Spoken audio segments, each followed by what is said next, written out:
صدر پوٹن ہمیشہ ہمارے قائدین سے یہ کہتے تھے کہ بھارت ہمارے اسلحہ کا بڑا خریدار ہے، اور اگر ہم آپ کو اسلحہ بیچیں گے تو اس کی مقدار وہ نہیں ہوگی۔ تو اس وجہ سے ایک تو یہ وجہ ہے، اور اس نے بھارت نے بڑی مقدار میں ان سے تیل خریدا ہے، خام تیل خریدا ہے اور گیس خریدی ہے، اور پھر تیل کو ریفائن کر کے عالمی منڈیوں میں بڑے مہنگے داموں بیچا ہے، جس کی وجہ سے اس کا اور امریکہ کا جھگڑا بھی چل رہا ہے۔ اور ان کے تاریخی تعلقات ہیں، اس کے باوجود ہمارے وزیر اعظم نے یہ اشارہ کیا کہ ہم بھی جو ہے اپنے تعلقات کو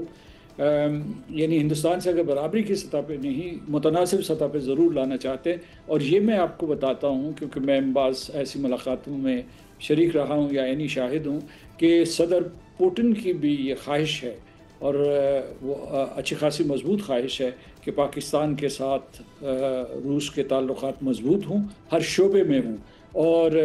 اس میں جو ہتھیاروں کی خریداری کو بھی خارج از امکان نہیں قرار دیا جا سکتا۔